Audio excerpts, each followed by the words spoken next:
عليه ونعوذ بالله من شرور أنفسنا ومن سيئات أعمالنا من يهده الله فلا مضل له ومن يضلله فلا هادي له ونشهد أن لا إله إلا الله وحده لا شريك له ونشهد أن سيدنا ومولانا محمدا عبده ورسوله صلى الله تعالى عليه وعلى آله وصحبه وبارك وسلم تسليما كثيرا كثيرا. أما بعد فأعوذ بالله من الشيطان الرجيم. بسم الله الرحمن الرحيم. إن الذين قالوا ربنا الله ثم استقاموا تتنزل عليهم الملائكة ألا تخافوا ولا تحزنوا وابشروا بالجنة التي كنتم توعدون نحن أولياؤكم في الحياة الدنيا وفي الآخرة ولكم فيها ما تشتهي أنفسكم ولكم فيها ما تدعون نزلا من غفور رحيم. ومن أحسن قولا ممن دعا إلى الله وعمل صالحا وقال إنني من المسلمين. صدق اللہ العظیم. بزرگوں اور پیارے بھائیو، حدیث پاک میں یوں ہے کہ احرص علی ما ينفعک واستعن باللہ ولا تعجل، کہ جو چیز تیرے نفع کی ہو اس کا تو حریص بن. جیسے دنیا میں آدمی مال کا حریص بنتا ہے، اس کی بات نہیں ہو رہی ہے، وہ تو سکھانی نہیں پڑتی، وہ تو ہر آدمی حریص ہے. یہاں بات ہو رہی ہے آخرت کی اور دین کی. دین کی بات کے لیے یہ رہبری ہو رہی ہے کہ احرص علی ما ینفعک، جو چیز تجھے نفع دینے والی ہے اس کا تو حریص بن، اس کا تو لالچی بن، اس کا تو شوقین بن، اور عاجز اور سست مت بن. ولا تعجل، تو سست مت بن بلکہ اس کا حریص بن، اس کے حاصل کرنے کی کوشش کر. یہ ہدایت ہے اللہ کے نبی صلی اللہ علیہ وسلم کی طرف سے کہ تیرے نفع کی چیز اس کا حریص بن. تو نفع کی چیزوں میں دو چیزیں ہیں، ایک دنیا کا اسباب ہے، وہ دنیا کے لحاظ سے ہے، اور ایک اعمال ہے، وہ آخرت کے لحاظ سے. ایک دنیا کے اسباب ہے. دنیا کے اسباب کو اللہ تعالیٰ نے دو وجہ سے پیدا کیا ہے، اور بھی وجہ اللہ جانتے ہیں. ایک تو اس وجہ سے کہ اس سے ہماری حاجتیں پوری ہوتی ہے، راحتیں ملتی ہے. دوسرا اس وجہ سے کہ اسباب سے حقوق ادا ہوتے ہیں، اسباب سے حقوق ادا ہوتے ہیں، ضرورتیں بھی پوری ہوتی ہیں، حقوق بھی ادا ہوتے ہیں. جی ہاں، اس لیے اللہ تعالیٰ نے اس کو پیدا کیا ہے، اور جیسے جیسے ضرورتیں بڑھتی جاتی ہے اسباب بھی بڑھتے چلے جاتے ہیں. جی ہاں، تو ایک اللہ تعالیٰ نے جو سلسلہ دوسرا کھولا ہے وہ اعمال کا کھولا ہے. اعمال، اللہ کے حکموں پر صحیح عمل کرنے سے جو بات پیدا ہو اس کا نام ہے عمل. سجدہ عمل ہے، رکوع عمل ہے، ذکر عمل ہے.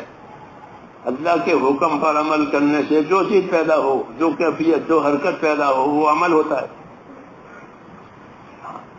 تو دوسری چیز اللہ تعالیٰ نے جو پیدا کی ہے وہ عمل کو بنایا ہے.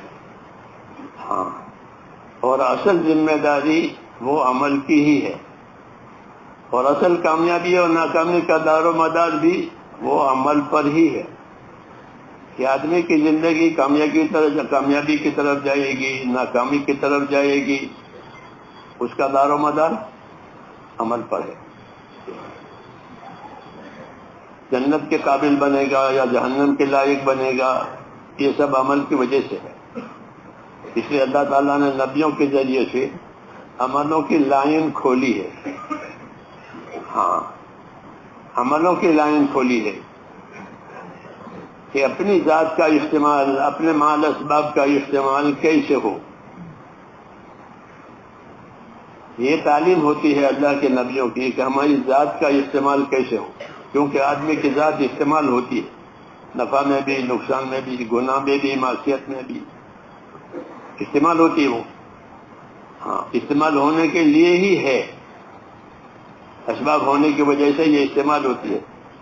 تو ہم کو یہ رہبری ہے کہ اپنے اسباب کو کہاں استعمال کرو گے. جی ہاں. اور پھر جب وہ صحیح استعمال ہو جائیں گے تو اس کے کیا اثرات پڑیں گے، یہ سمجھایا گیا ہے کہ اپنی صلاحیتوں کو کہاں لگانا. اللہ تعالیٰ نے انسانوں میں صلاحیتیں رکھی ہے، اور بہت زیادہ صلاحیتیں رکھی ہے، بہت زیادہ.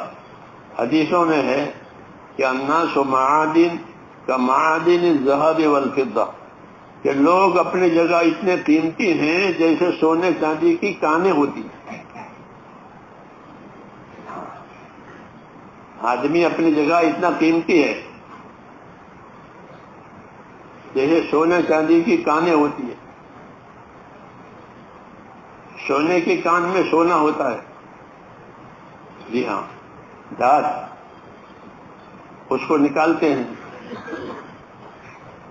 صاف کرتے ہیں، یہ دنیا اس کا بھاؤ دیتی ہے کہ آج سونے کا یہ بھاؤ ہے، آج چاندی کا یہ بھاؤ ہے. ایسے ہی انسانوں کی صلاحیتیں ہیں کہ اللہ تعالیٰ نے انسانوں میں بڑی بڑی صلاحیتیں رکھی. جی ہاں. حضرت عمر کے بارے میں سنتے ہیں کہ میرے پاس کوئی نبی ہوتا تو عمر ہوتا. ہاں، صلاحیت ہے،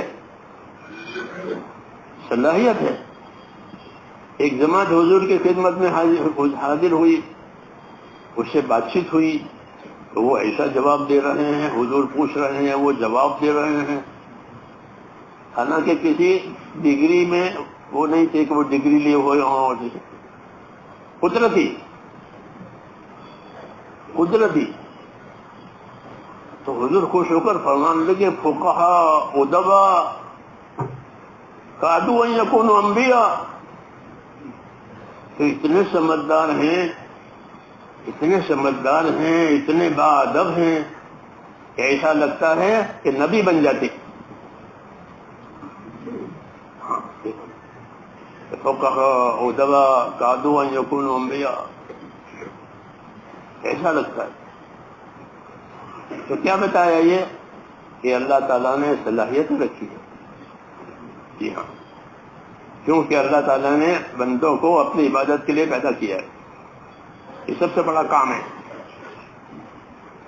یہ سب سے بڑا کام ہے. اس سے بڑا کوئی کام ہوتا تو اللہ اس کے لیے پیدا کرتے. جی ہاں، کہ اللہ تعالیٰ نے بندوں کو عبادت کے لیے پیدا کیا ہے، کہ اندر وہ صفتیں پیدا ہو جائیں بندگی کی کہ جس کی وجہ سے اللہ تعالیٰ ان سے راضی ہو جائے.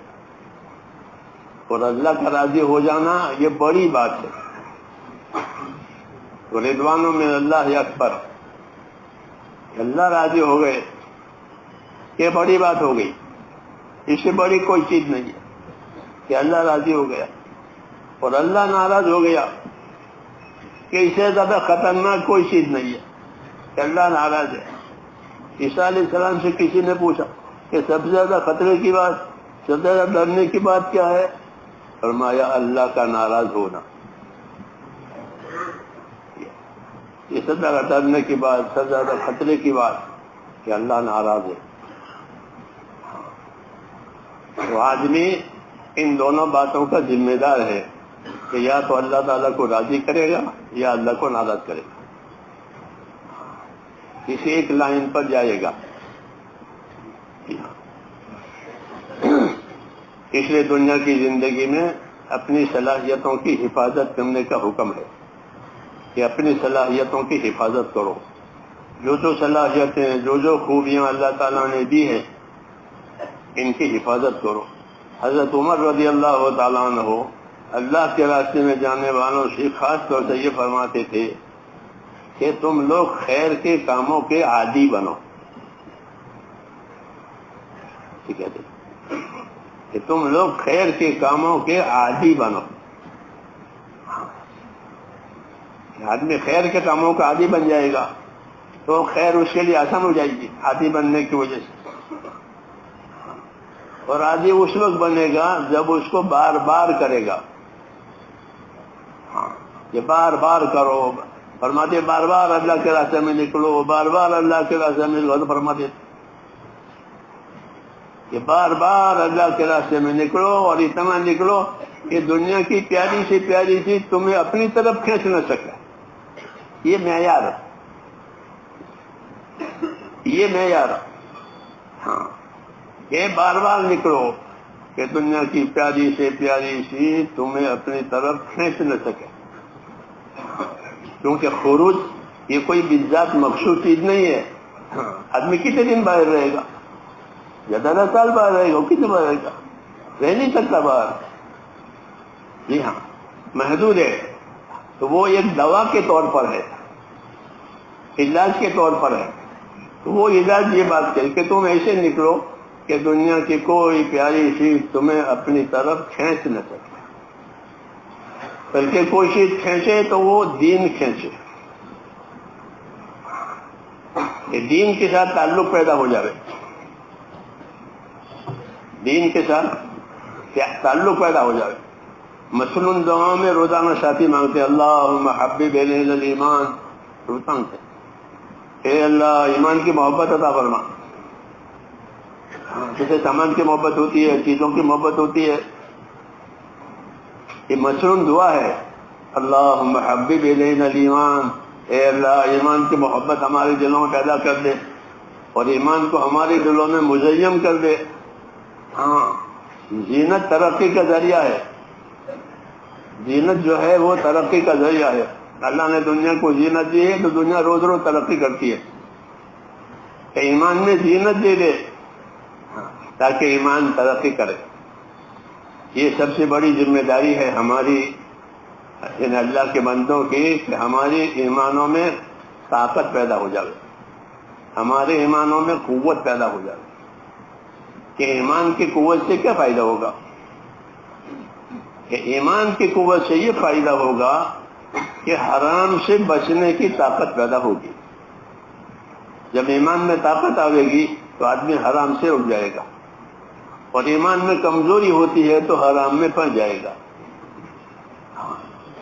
یہ بات ہے. اس لیے اس وقت تک چیزیں حرام نہیں ہوئی جب تک ایمان میں قوت نہیں آئی. ہاں کیونکہ حرام کر دے اور حرام سے بچنے کی طاقت نہیں ہے. لوگ شراب پی کر نماز پڑھنے آتے تھے. جی ہاں کیوں کہ شراب حرام نہیں ہوئی تھی، پیتے تھے تو کہا بھائی پی کر کے مت آؤ. یہ ہوگا لا تقربوا الصلاۃ وانتم سکارا. تم پر نشے کی کیفیت ہو تو نماز میں نہ آؤ. سمجھ کیسے پڑھو گے؟ یہ نہیں کہا شراب مت پیو،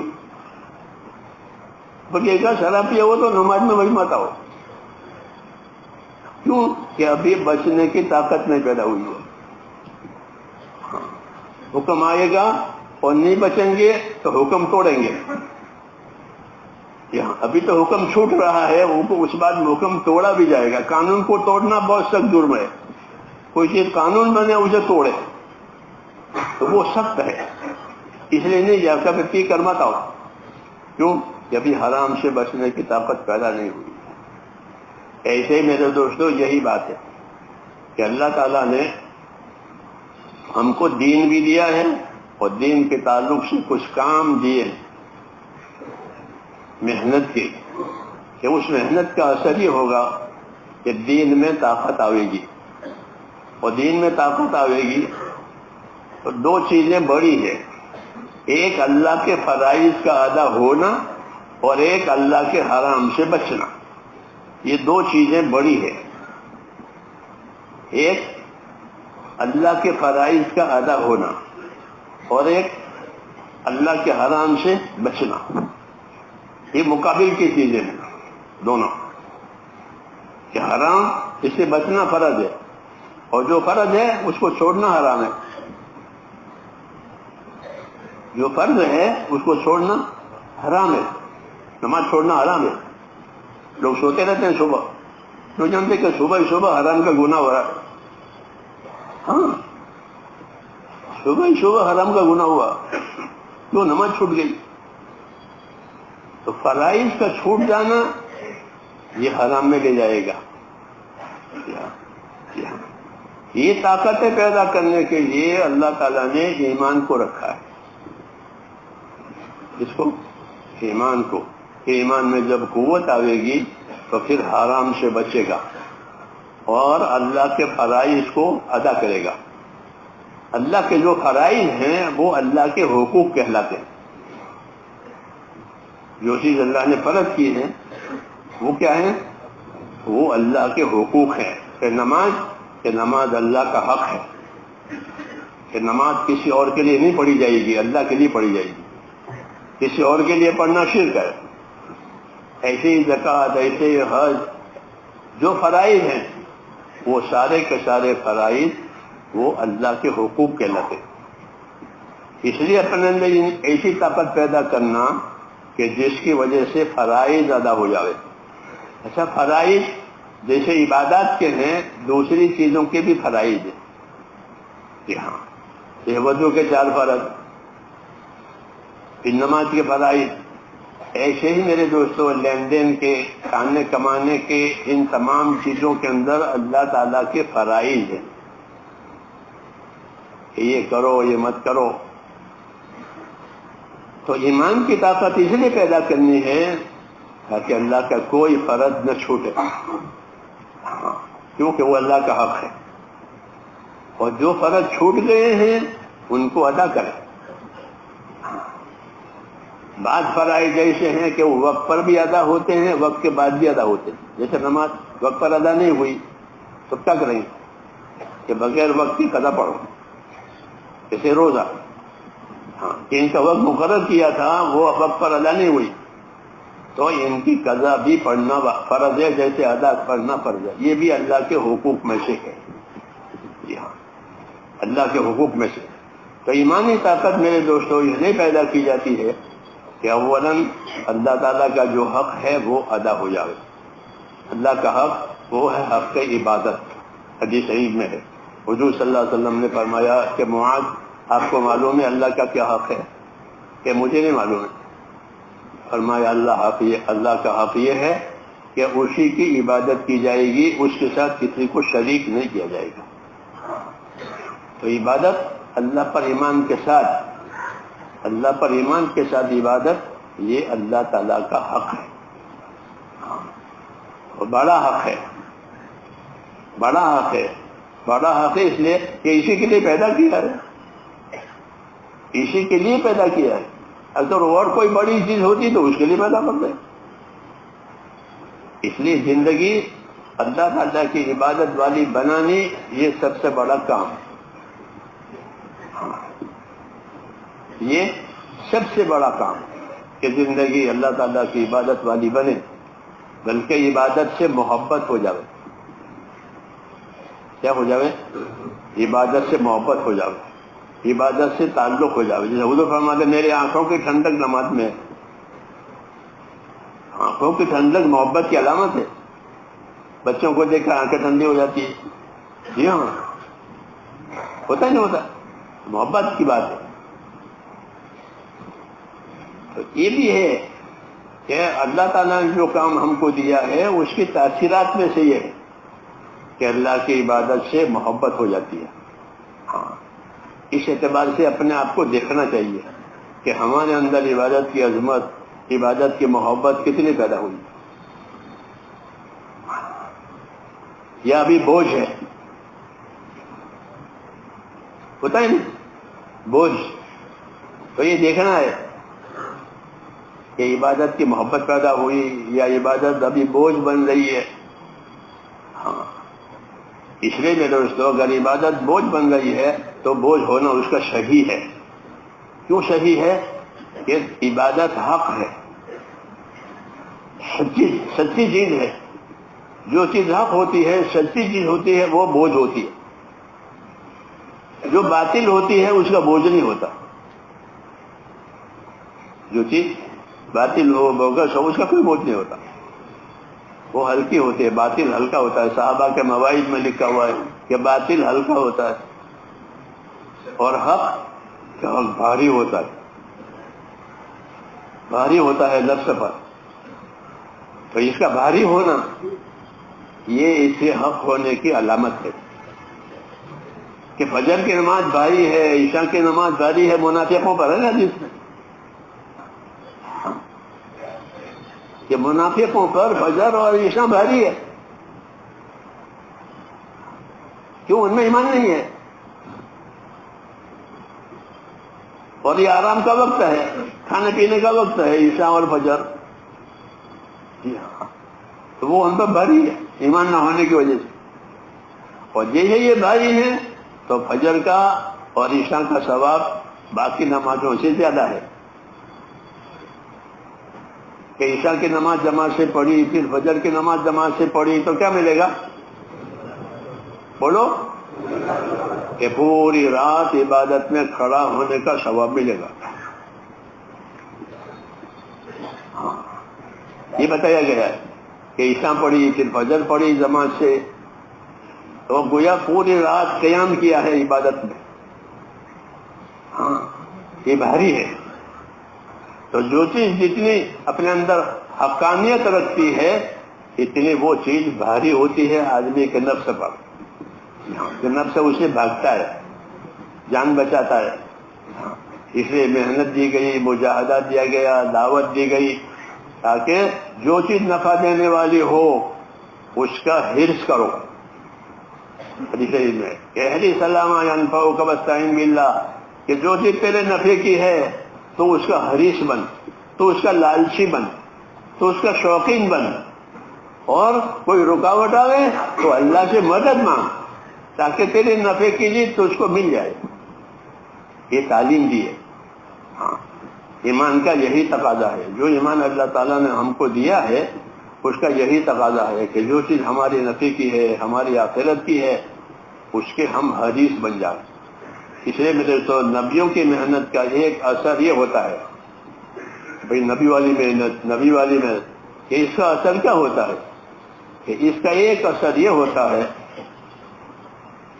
کہ دنیا کی طرف سے رغبتیں کم ہو جاتی ہے. کیا ہو جاتی ہے؟ کہ دنیا کی طرف سے رغبتیں کم ہو جاتی ہیں. کہ نبیوں کی دعوت، نبیوں کی محنت، ان کی عبادت، ان کا طریقہ کار، کہ ان کی طریقہ کار کا ایک اثر یہ ہوتا ہے کہ دنیا کی رغبت کم ہو جاتی ہے اور آخرت کی رغبت کہ بڑھ جاتی ہے. یہ ہوتا ہے کہ اس کام کے کیا اثرات ہیں؟ کہ اس کام کے اثرات یہ ہیں کہ دنیا کی رغبت کم ہوگی، آخرت کی رغبت کہ بڑھ جائے گی. صحابہ کرام یہ کہا کرتے تھے کہ انما ہممنا الآخرہ ولیست ہممنا الدنیا، کہ ہمارے عزائم، ہمارے ارادے کس چیز کے ہیں؟ کہ آخرت بنانے کے ہیں. کہ ہمارے ارادے، ہمارے عزائم، ہماری رغبتیں کہ وہ آخرت بنانے کی ہے. تو اس لحاظ سے اپنے آپ کو دیکھنا ہے کہ ہمارے اندر اس کام کے ذریعے سے آخرت کی رغبت بڑھ رہی ہے کہ نہیں بڑھ رہی ہے. ہاں، آدمی علاج کرتا ہے تو پھر وہ اپنے آپ کو جانچواتا ہے کہ مجھے جانچو، وزن کم ہو گیا، گھٹ گیا، ہاں اس کی جانچ کراتے ہیں کہ ترقی پر ہے یا پھر بے اثر ہے. تو ایسے یہاں بھی ہے کہ بھئی اس کام کے ذریعے سے کیا ہوگا؟ کہ اس کام کے ذریعے سے آخرت کی رغبت بڑھے گی. ہاں، جب آخرت کی رغبت بڑھے گی تو آخرت کے اعمال زیادہ ہوں گے. یہ قاعدہ ہے کہ جب آخرت کی رغبت بڑھے گی تو کیا کریں گے؟ کہ آخرت کے کام زیادہ کریں گے. ہاں، ہر جگہ سے، ہر پہلو سے اپنی آخرت بنانے کو نکال لیں گے. یہاں سے میری آخرت بنے گی، یہاں سے میری آخرت بنے گی. ہاں، کیوں؟ کہ اللہ تعالیٰ نے آخرت بنانے کی دعوت دی ہے اور اس کے فضائل بتائے ہیں. کیا بتائے ہیں؟ اس کے فضائل بتائے ہیں کہ تم آخرت کا فلاں عمل کرو گے تو یہ ملے گا، فلاں عمل کرو گے تو یہ ملے گا. یہ کیوں؟ کہ ان سے آخرت کے اعمال کرانے ہیں. خالی سنانا نہیں ہے، خالی پروگرام نہیں بنانے ہیں، بلکہ ان سے آخرت کے اعمال کرانے ہیں۔ اس لیے وہ حضرات فرماتے تھے کہ ہماری کیفیت یہ ہے کہ ہممنا الآخرہ، کہ ہمارے عزائم، ہمارے ارادے کیا بن گئے؟ آخرت والے بن گئے، کہ کسی صورت سے کسی پہلو سے اپنی آخرت بن جائے، آخرت فوت نہ ہو جائے، ہاں آخرت فوت نہ ہو جائے۔ اس لیے ان کی زندگی میں جو اثر آیا وہ یہ آیا کہ زندگی میں استقامت آ گئی، کیا آ گئی؟ اور یہی ہونا چاہیے کہ ہماری محنت سے ہماری انفرادی زندگیوں میں استقامت آوے۔ جیسے اجتماعی زندگی سے نصرت ہوگی، جیسا ہم سب آپ مل کر کے نصرت کر رہے ہیں، تو اجتماعیت سے نصرت ثابت ہوگی۔ پھر اس نصرت کا اثر کیا ہوگا؟ کہ اس نصرت کا اثر یہ ہوگا کہ اپنی اپنی انفرادی زندگیوں میں ہمارے اندر استقامت پیدا ہوگی۔ تو یہ محنت دو رخی ہو گئی، ایک رخ اجتماعیت کے ساتھ، کہ اجتماعیت کا رخ یہ ہے کہ ایک ایک مسلمان اپنے دین کا مددگار بنے، جیسے اللہ تعالیٰ کا حکم ہے کہ یا ایھا الذین آمنوا کونوا انصار اللہ، کہ ایمان والو تم سارے کے سارے اللہ کے دین کے مددگار رہو۔ یہ حکم عام ہے کہ تم سارے کے سارے اللہ کے دین کے مددگار رہو، عام حکم۔ اور مددگار ہونے کا کیا مطلب ہے؟ مددگار ہونے کا کیا مطلب ہے؟ تو بات یہ ہے کہ نصرت کا ایک ترجمہ ہوتا ہے مدد، جو عام ہے، وہ معلوم ہے سب کو۔ نصرت کے معنی کہ مدد۔ نصرت کا ایک معنی ہوتا ہے پانی دینا، عربی زبان میں کیا دینا؟ پانی دینا زمین کو پانی دو۔ ظاہر بات ہے کہ جو زمین کو پانی ملے گا تو زمین میں جو صلاحیت ہے وہ ظاہر ہوگی۔ زعفران کی زمین زعفران اگائے گی، ادرک کی زمین ادرک اگائے گی، ہاں باغ کی زمین میں باغ ہوگا، اناج کی زمین میں اناج ہوگا، کیونکہ پانی کو اللہ نے ایسا بنایا ہے کہ اس سے ہر چیز کو حیات ملتی ہے۔ یہ قرآن پاک میں ہے کہ وَجَعَلْنَا مِنَ الْمَاءِ كُلَّ شَيْءٍ حَيٍّ، کہ ہم نے پانی سے ہر چیز کو حیات دی ہے، تو پانی سے ہر چیز کو حیات ملتی ہے۔ ایسے ہی یہ نصرت ہے کہ نصرت کے معنی پانی دینا۔ تو جب نصرت کی جائے گی میرے دوستو تو دین کا ہر جز زندہ ہو جائے گا۔ یہ مطلب ہے کہ اپنے دین کے مددگار بنو، اپنے دین کو پانی پہنچاؤ، تاکہ دین کا ہر عمل کہ وہ زندہ ہو جائے۔ کیونکہ ہمارا دین صرف عبادت پر موقوف نہیں ہے کہ بھائی عبادت ہو گئی، جیسے دوسرے مذہبوں میں کہ وہ اتوار کو اپنے ہفتے کے دن کو جاتے ہیں پھر ختم ہو گئی۔ تو ہمارا ایسا نہیں ہے، ہمارے ہاتھوں سر سے لے کر کے پاؤں تک اور جینے سے لے کر مرنے تک بہت ذمہ داریاں ہیں۔ جی ہاں، بہت ذمہ داریاں ہیں۔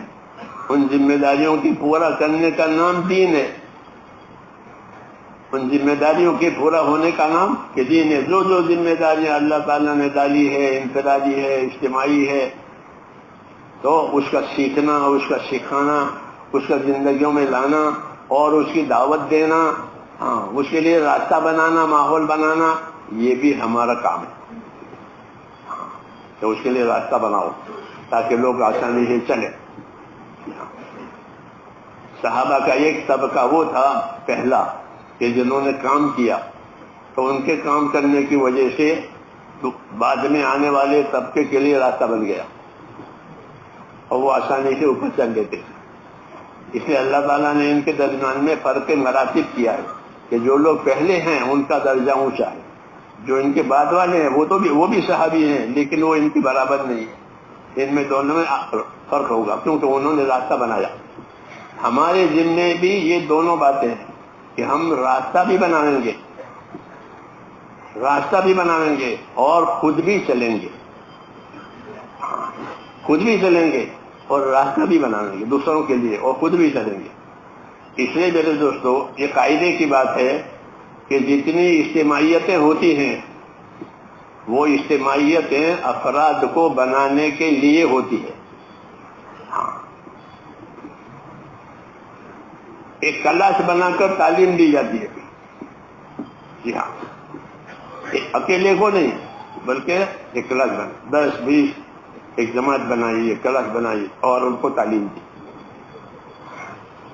جماعت بنا کر، مجمع بنا کر تعلیم دینا تاکہ سب پر اثر پڑے، جی ہاں، اور ایک محنت سب کو پانی دے۔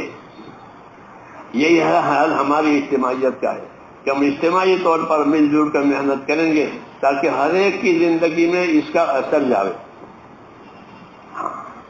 ہر ایک کی زندگی میں محنت کی وجہ سے۔ اس لیے محنت کے بعد یہ دیکھنا ہے کہ اپنی اپنی زندگیوں میں کیا اثر ہوا، نہیں تو ہم اپنے آپ کو بھول جائیں گے، اپنے آپ کو بھول کر کے کام کر رہے ہیں۔ بلکہ اجتماعی محنت جس طرح ہے اس طرح یہ بھی دیکھنا ہے کہ ہماری اجتماعی محنتوں سے ہمارے اندر کیا پیدا ہوا۔ جیسے کمپنی بنا کر تجارت کرتے ہیں تو ہر کمپنی کا ممبر مالدار بن جاتا ہے یا غریب بن جاتا ہے؟ مالدار بنے گا، کمپنی اس لیے بنائی تھی۔ ایک کمپنی بنا کر کاروبار کرو کہ کمپنی کا ہر ممبر مالدار ہو جائے گا۔ ہمارا بھی یہ نقشہ ہے کہ جماعت کے ساتھ، اجتماعیت کے ساتھ محنت کرو کہ ہمارا ہر آدمی دیندار بن جائے۔ ہاں، اس لیے اجتماعی محنتوں کے ساتھ ساتھ اپنی انفرادیت کو بھی دیکھنی ہے۔ جیسے وہ کمپنی میں دیکھتے ہیں مجھے اپنی ذاتی زندگی میں اس کاروبار سے کیا نفع ہوا، اگر نفع نہیں ہوتا تو وہ ہٹ جاتا ہے کہ بھائی اس میں میرا کوئی فائدہ نہیں، میں نہیں کرتا ہوں۔ ہاں، ایسے یہاں بھی ہے کہ ہماری اجتماعی محنت سے میری اپنی زندگی میں کیا پیدا ہوا، ہاں، یہ دیکھنا پڑے گا، نہیں تو ہم اپنے آپ کو بھولے ہوئے ہیں، ماحول ہم کو چلا رہا ہے۔ یہ ہوگا کہ ماحول ہم کو چلا رہا ہے اور ہم اپنے آپ کو بھولے ہوئے ہیں، تو یہ بات صحیح نہیں ہے۔ بلکہ جتنی اجتماعیتیں ہوتی ہیں وہ انفرادیت کو سنبھالنے کے لیے ہوتی ہے۔ اپنی انفرادی زندگی میں دیکھیں کہ ہمارے اندر ایمان میں کتنی قوت آئی، جی ہاں، اور ایمان کی قوت کی علامت اللہ کا ڈر ہے۔ ایمان کی قوت کی علامت کیا ہے؟ کہ اللہ کا ڈر پیدا ہوا۔ یہ بڑی بات ہے کہ اللہ کا ڈر پیدا ہو گیا۔ حضور صلی اللہ علیہ وسلم فرماتے تھے انی لاخشاکم للہ واتقاکم، میں تم میں سب سے زیادہ اپنے اللہ سے ڈرنے والا ہوں۔ یہ بڑی بات ہے کہ میں تم میں سب سے زیادہ اپنے اللہ سے ڈرنے والا ہوں اور میں تم میں سب سے زیادہ اپنے اللہ کی ناراضگی سے بچنے والا ہوں۔ انی لاخشاکم واتقاکم للہ، یہ تعارف کرایا ہے، تعریف نہیں کی ہے۔ کیا کرایا؟ تعارف کرا کر کے رہبری کی ہے کہ ہر آدمی اپنی زندگی میں یہ دیکھے کہ اس کے اندر اللہ تعالیٰ کا ڈر کتنا پیدا ہوا۔ یہ ڈر ایسی چیز ہے جو ہر برائی سے بچائے گی۔ اللہ کا ڈر ہر برائی سے بچاوے، ہر خیر کی طرف لے جاوے۔ یہ ڈر میں یہ خاصیت ہے، اس لیے ڈر مانگا۔ حضور صلی اللہ علیہ وسلم کی دعاؤں میں ہے کہ یا اللہ مجھ کو اپنا ڈر عطا فرما۔ یہ سب چیزیں میرے دوستوں جاننے کی ہے، صرف خروج کو دین نہ سمجھو کہ نکل گئے آ گئے کہ یہ تو طریقہ یہ کار ہے۔ یہ کیا ہے کہ یہ تو طریقہ یہ کار ہے، تو طریقہ یہ کار تو اپنانا پڑے گا، لیکن طریقہ یہ کار کے بعد مقصد کار حاصل ہوا ہے کہ نہیں ہوا ہے یہ دیکھنا پڑے گا۔ ایک ہوا ہے طریقہ یہ کار اور ایک ہوتا ہے مقصد کار. تو طریقہ یہ کار بدلتے رہتے ہیں. پہلے لوگ جانوروں سے کھیتی کرتے تھے، اب ٹریکٹروں سے کرتے ہیں. ہاں مشینوں سے کرتے ہیں، اب جانوروں کی ضرورت نہیں ہے. میرے گاؤں میں 2 بیلیں ہیں پورے گاؤں کی. ایک غریب آدمی اس کو 2 بیلیں بس، باقی سب ٹریکٹر والے، سارے زمیندار ٹریکٹر لے کے بیٹھ گئے کہ کون جانور لاوے، چارہ لاوے، یہ لاوے وہ لاوے. تو طریقہ کار بدلتا رہتا ہے، سمجھے نہیں؟ ہاں مقصد کار نہیں بدلتا. اس میں امتیاز کرنا ضروری ہے، نہیں تو طریقہ کار میں ہی الجھ جائیں گے. جی ہاں سمجھ نہیں بات. طریقہ تو بدلیں گے. ہم سے پہلے زمانے میں طریقہ کار یہ تھا کہ لوگ اللہ کے نیک بندوں کے پاس جاتے تھے، ان کی صحبتوں میں رہتے تھے، ان کی خدمتوں میں وقت گزارتے تھے، ان کی نگرانی میں زندگی گزارتے تھے. اور ان کے ہاں اصول تھا کم کھانا، کم سونا، کم بولنا، کم لوگوں سے اختلاط کرنا، اور اللہ کی طرف، اللہ کے ذکر کی طرف زیادہ سے زیادہ توجہ دینا. یہ طریقہ کار تھا. ہمارے ساتھی کتابیں پڑھتے ہی نہیں ہیں، اس لیے بصیرت نہیں پیدا ہوتی. ان کو کتابیں پڑھنی چاہیے تاکہ اپنے کام کی بصیرت پیدا کریں. نہیں تو رسمی طور پر آ گئے نکل گئے، ایسا نہیں ہے. یہ بڑا کام ہے، اس کی بصیرت پیدا ہونی چاہیے. جی ہاں. تو وہ اس طرح تربیت کرتے تھے کہ کم کھانا، کم بولنا، کم سونا، کم لوگوں سے ملنا، اور زیادہ سے زیادہ ذکر میں، عبادت میں اپنے آپ کو منہمک کرنا. یہاں تک کہ نفس کے اندر ایک اطمینان آ جاؤ. اطمینان کا مطلب یہ کہ خواہشات کی طرف سے نفس کا رجحان ہٹ کر کے حکموں کی طرف آ جاؤ. اطمینان. اللہم انی اسألک نفسا بک مطمئنہ. جی ہاں اطمینان والا نفس ہو جاؤ. یہ محنت کراتے تھے. یہ بھی ایک طریقہ کار تھا، یہ بھی ایک طریقہ کار ہے.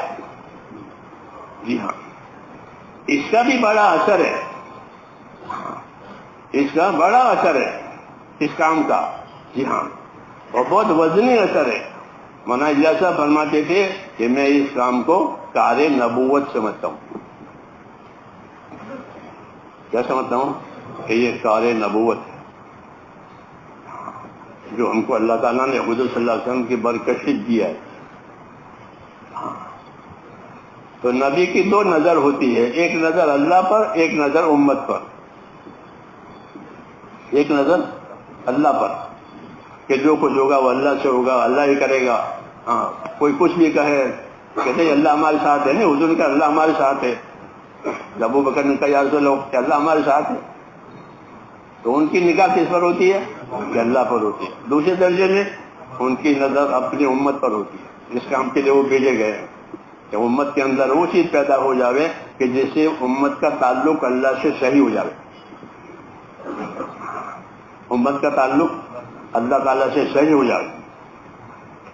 جب امت کا تعلق اللہ تعالیٰ سے صحیح ہوگا تو نبی کا کام پورا ہو گیا. یہ ان کا کام ہوتا ہے. اس لیے نبی جو محنت کرتے ہیں وہ ایک تو یہ کرتے ہیں کہ اللہ سے صحیح تعلق پیدا ہو جائے. ہاں صحیح تعلق پیدا ہو جائے، صحیح یقین پیدا ہو جائے، اور اللہ تعالیٰ کا ایسا خوف پیدا ہو جائے کہ وہ خوف ان کو ہر منع کی ہوئی چیز پر جانے نہ دے. یہ چیز اللہ نے منع کی ہے کہ ہم نہیں جائیں گے.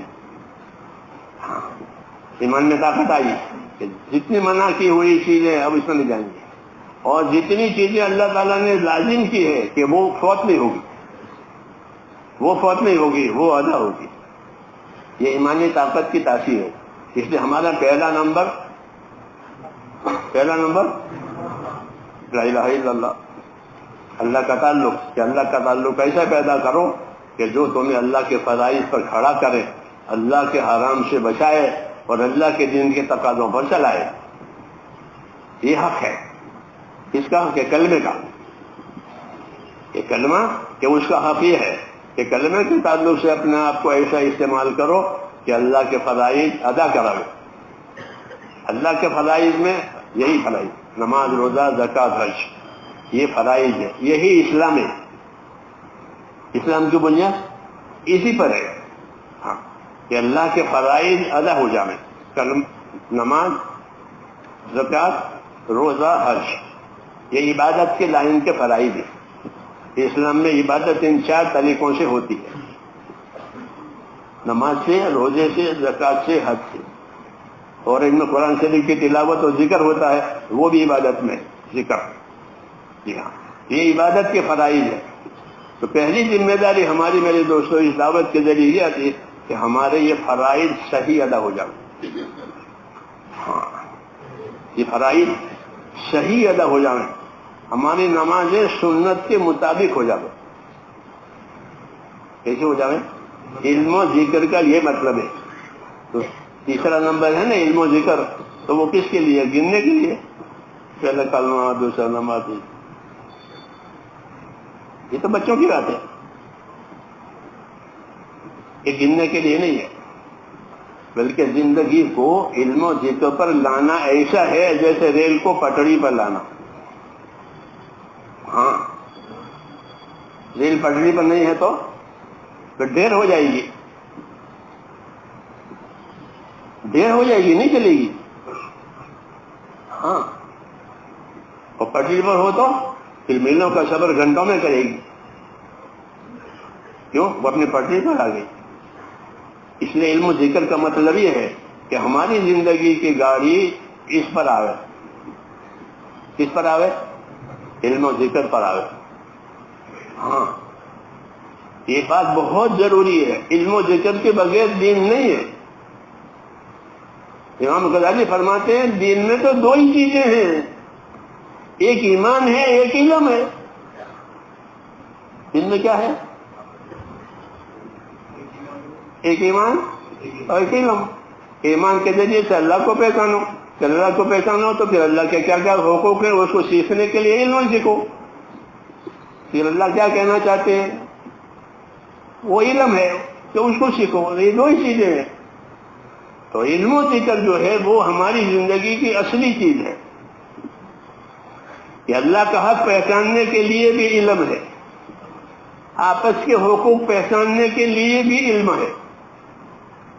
کہ آپس کے کیا حقوق ہیں، کہ اللہ کا کیا حق ہے. کہ اللہ کا حق یہ ہے کہ اخلاص کے ساتھ اس کی عبادت کی جائے گی، یہ اللہ کا حق ہے. حضرت معاذ بن جبل نے فرمایا کہ اللہ کا حق یہ ہے کہ اخلاص کے ساتھ اس کی عبادت کی جائے گی، یہ اللہ تعالیٰ کا حق ہے. ہاں اخلاص نہیں ہے تو کہ وہ عبادت کا حق ادا نہیں ہوا. اخلاص کے ساتھ اللہ کی عبادت یہ اللہ تعالیٰ کا حق ہے. پھر اللہ تعالیٰ کی مخلوق کا حق ہے. مخلوق کا کیا حق ہے؟ کہ مخلوق میں کیسے رہنا ہے. اللہ کے ساتھ تو اخلاص کے ساتھ رہنا ہے، ایمان کے ساتھ رہنا ہے. مخلوق کے ساتھ کیسے رہنا ہے؟ مخلوق کے ساتھ کیسے رہنا ہے؟ کہ مخلوق کے ساتھ انصاف کے ساتھ رہنا. کس کے ساتھ؟ مخلوق کے ساتھ انصاف سے رہو. قرآن میں بار بار ہے یہ کونوا قائمین بالقسط، کونوا قائمین بالقسط، بار بار ہے. انصاف کے ساتھ رہو، انصاف کے ساتھ رہو، انصاف کے ساتھ رہو. کسی قوم کی دشمنی تمہیں بے انصافی کرنا لے جاوے، وہ دشمن ہے مگر تم اس کے ساتھ بھی انصاف کرو. یوں کہا کہ کسی قوم کی دشمنی تمہیں بے انصافی بنا لے جاوے. کیوں؟ کہ مخلوق کے حقوق ادا کرنے کے لیے انصاف شرط ہے. اور انصاف کا مطلب یہ ہے کہ جو چیز اپنے لیے پسند کرو گے وہی دوسروں کے لیے پسند کرو گے، اور جو چیز اپنے لیے نہیں پسند کرو گے وہ دوسروں کے لیے بھی نہیں پسند کرو گے. یہ کیفیت پیدا ہو گئی تو فانت مسلم، حدیث شریف میں ہے کہ پھر تو مسلم ہو گیا. کیا ہو گیا؟ کہ تو مسلم ہو گیا. کہ جو اپنے لیے پسند کرتا ہے وہ دوسرے کی پسند آیا، جو اپنے لیے پسند کرتا ہے دوسرے کو پسند، پھر تو مسلم ہے. اسلام کا معیار یہ بتایا.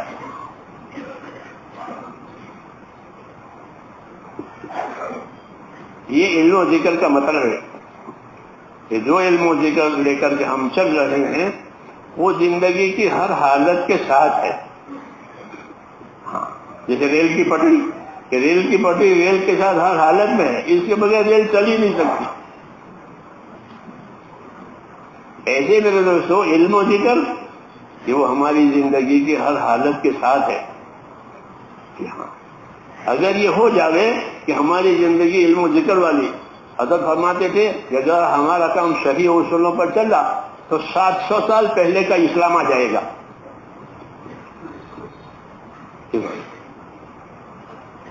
700 سال پہلے جو مسلمانوں کی زندگی تھی وہ آ جائے گی. ایسی بڑی بڑی امیدیں دلاتے تھے. بچے پھسلانے کی بات نہیں ہے. مولانا الیاس صاحب کے بارے میں یہ بات کہی جائے، جو بات وہ کہتے تھے وہ بالکل ایسی ہوتی تھی جیسے نبی کی ہوتی، بس نبی نہیں تھے بس. ہاں ایسا ان کے منہ سے کوئی بات نہیں. یہ میں نے ان پرانوں ساتھیوں سے کہ جو بات کہتے تھے وہ بالکل 2 4 کی طرح پکی. جی ہاں ایسی پکی بات کہتے تھے. جی ہاں تو یہ فرماتے تھے کہ اگر یہ کام صحیح رخ پر چلا تو 700 سال پہلے کا اسلام آئے گا. 7 سال پہلے مسلمانوں کی جو زندگی تھی، ایمان والی، اعمال والی، اخلاق والی، اخلاص والی، وہ زندگی آئی. اتنی طاقت اس کام میں ہے. طاقت بتانی جیسے زمینوں میں طاقت ہے نا، ادرک اگاتی ہے، زعفران اگاتی ہے، ایسی طاقت ہے.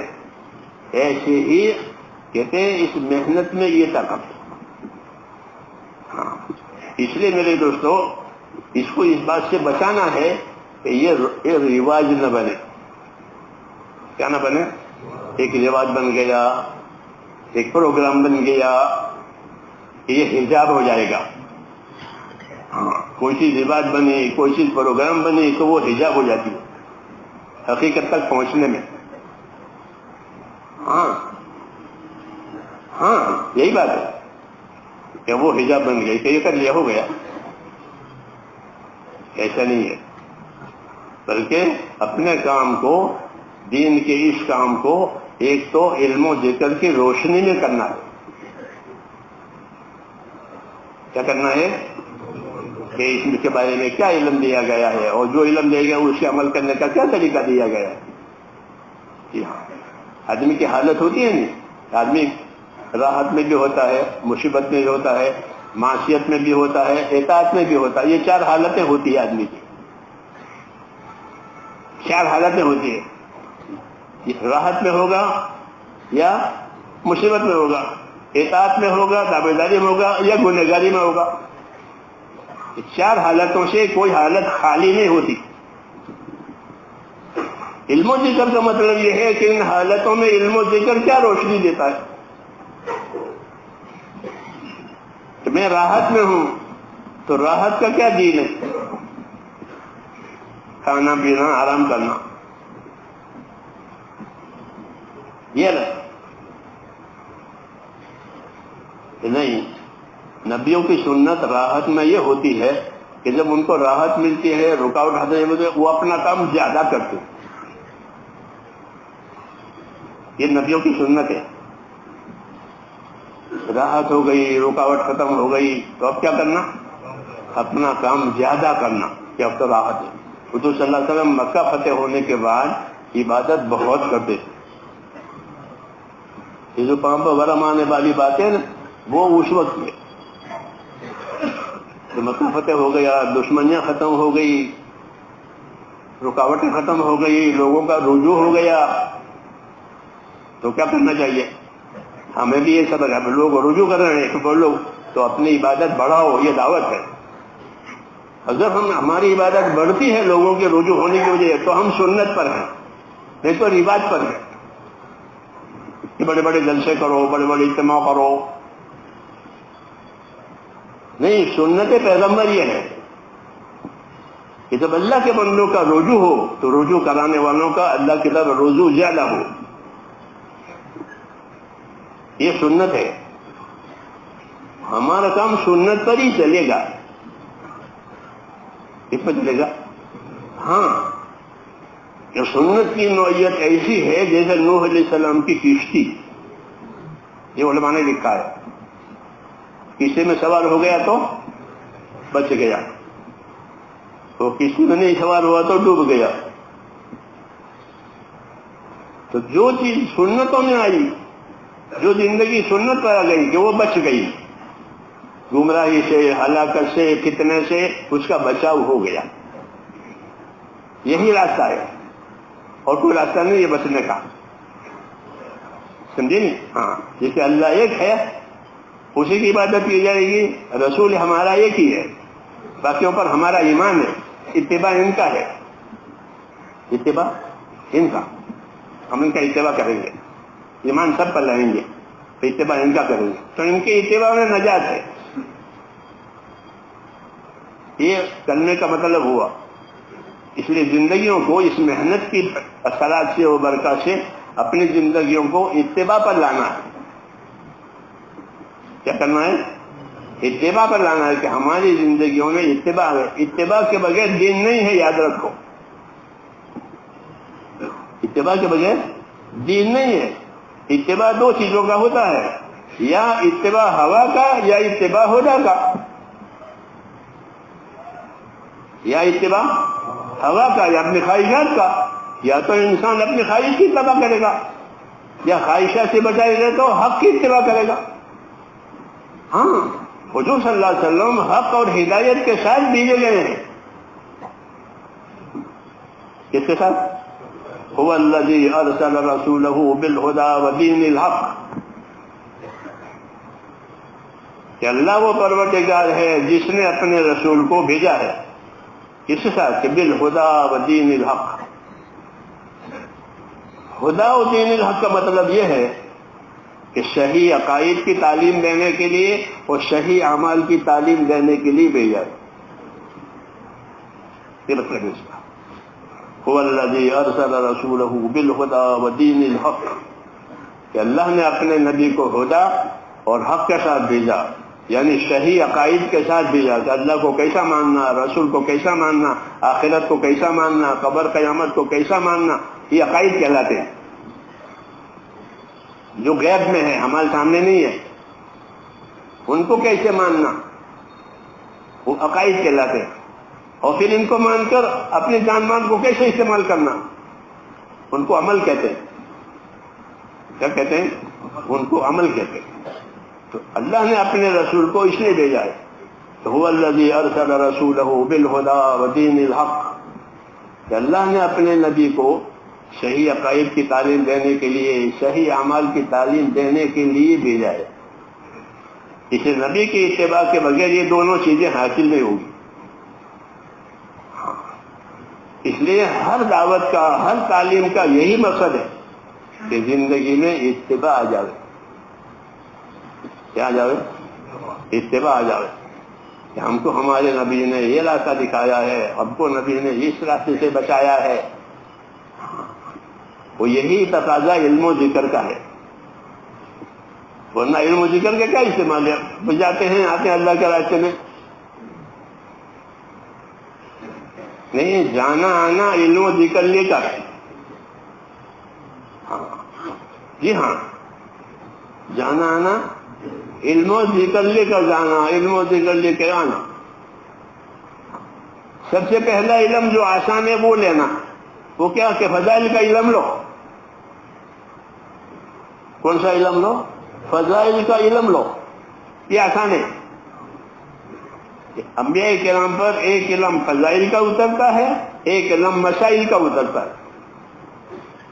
ہر نبی کے ساتھ یہ معاملہ ہے کہ ان پر فضائل کا علم اترے گا. کہ اپنی امت کو سمجھاؤ کہ فلاں عمل کرنے پر یہ ثواب ملے گا، فلاں عمل کی یہ برکت ہے، فلاں عمل کی یہ تاثیر ہے، اور یہ عمل چھوڑ دو گے تو یہ عذاب ہے، یہ مصیبت ہے، یہ آفت ہے. اس کو فضائل کہتے ہیں. دعوت کے لیے فضائل کا لفظ چلتا ہے. کون سا علم چلے گا؟ کسی آدمی کو دعوت دینے کے لیے آپ کس طریقے سے سمجھاؤ گے؟ اس کی فضائل تو بتاؤ گے. جو کام کرانا ہے اس کی فضائل بتاؤ گے کہ بھائی فلانا کام کرو گے تو آپ کو یہ ملے گا اور یہ ملے گا اور یہ ملے گا. جی ہاں، کہ اس سے اس کا ضمیر بیدار ہوگا. یہ تو میرے نفع کی بات ہے. تو فضائل کا علم جو ہے اس لیے نازل ہوا ہے کہ اندر بیداری آوے. کیا آوے؟ کہ اتنا بڑا نفع ہے، اتنا بڑا اجر ہے، اتنا بڑا ثواب ہے، اور نہ کرنے پر اتنا بڑا عذاب ہے. اس سے اندر کا ضمیر بیدار ہوتا ہے. عبداللہ ابن عمر رضی اللہ تعالیٰ عنہ نے ایک حدیث سنی ابو ہریرہ سے. وہ حدیث یہ تھی کہ جو آدمی جنازے کی نماز پڑھے گا کسی مسلمان پر تو اس کو 1 قرات ثواب ملے گا. 1 قرات احد پہاڑ کے برابر ہوتا ہے. اور نماز جنازہ ہے تو اس کے آخر تک رہے گا تو اس کو 2 قرات ثواب ملے گا. یہ ابو ہریرہ نے سنائی. تو عبداللہ ابن عمر رضی اللہ عنہ بڑے آدمی ہیں. بات مطلب ہے کہ عمل تو بہت آسان ہے اور اتنا بڑا ثواب. جیسے آج کل ایسی بہت سی کتابیں ہیں کہ ان میں یہ پڑھو گے تو 40 کروڑ نیکیاں ملے گی. میرے کمرے میں ایک کتاب ہے وہاں جمبوسر میں اس میں سے. ہاں،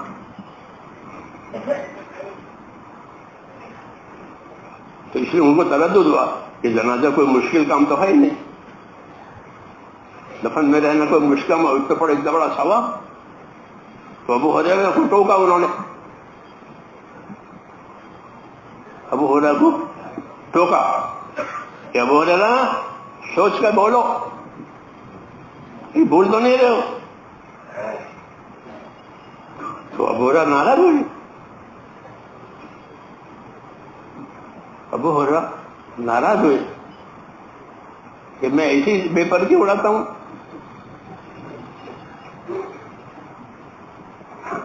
تو ابو ہریرہ حدیثوں کا بہت بڑا حافظ ہے، امت میں ایسا کوئی نہیں ہے.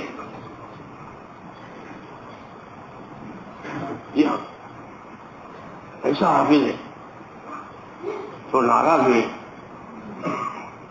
کہ حدیث میں 1 قرات اور 2 قرات کی. تو ناراض ہو کر سیدھے گئے حضرت عائشہ کے پاس رضی اللہ عنہ. اللہ تعالیٰ ان کو جزائے خیر دے. پوچھا ام المومنین وہ جنازے کی قرات والی حدیث کیسی ہے؟ تو عائشہ رضی اللہ عنہ وہی بتائی جو ابو ہریرہ نے بتائی. ابن عمر کا دیکھ لیا. بات یہ تھی کہ کہا ان سے کہ آپ لوگ تو کاروباری ہو، آپ کی تو کاروبار ہے، بیوی بچے ہیں. ابو ہریرہ کا کچھ نہیں ہے. میں تو پڑھا رہتا ہوں تو حضور صلی اللہ علیہ وسلم کے پاس جو وحی آتی تھی اس کو یاد رکھتا تھا، جو کلام ہوتا تھا حدیث کا وہ یاد رکھتا تھا. میرا تو یہی کام تھا. اس لیے میں نے حدیث بیان کی قرات والی. ابن عمر نے اس کا اقرار کیا کہ بات تمہاری صحیح ہے، اور اپنے بارے میں یہ کہا کہ ہم نے بہت سی قراتیں برباد کی ہے. کیونکہ فضیلت معلوم نہیں تھی اس لیے اہتمام نہیں تھا. اگر فضیلت معلوم ہوتی، جنازے میں شرکت کی اور آخر تک کی، تو ابن عمر کبھی نہیں چھوڑتے اس کو. لیکن چونکہ فضیلت ہی نہیں معلوم تھی اس لیے اس کا اہتمام ہی چھوڑ دیا. تو فرمایا ہم نے تو بہت قراتیں ضائع کی ہیں. یہ بات ہمارے سبق کی ہے کہ ہم کو اگر فضائل نہیں معلوم ہوں گے تو ہم بہت سی نیکیاں کھوئیں گے اس آڑ میں کہ ہم تو ہیں. اس کو قناعت کہتے ہیں کہ اپنے ہونے کو قناعت کر لیا کہ ٹھیک ہے ہم تو ہیں جماعت میں. ایسا نہیں ہے. اللہ کے ہاں ذرے کا حساب ہے. جی ہاں، ہونا کافی نہیں ہے، کرنا ضروری ہے. حضرت فرماتے ہیں کہ ہمارے دین میں ہونا کافی نہیں ہے، کرنا ضروری ہے. کہ ہونا تو دنیا کے کاموں میں ہے، ہونا دنیا کے کاموں میں ہے.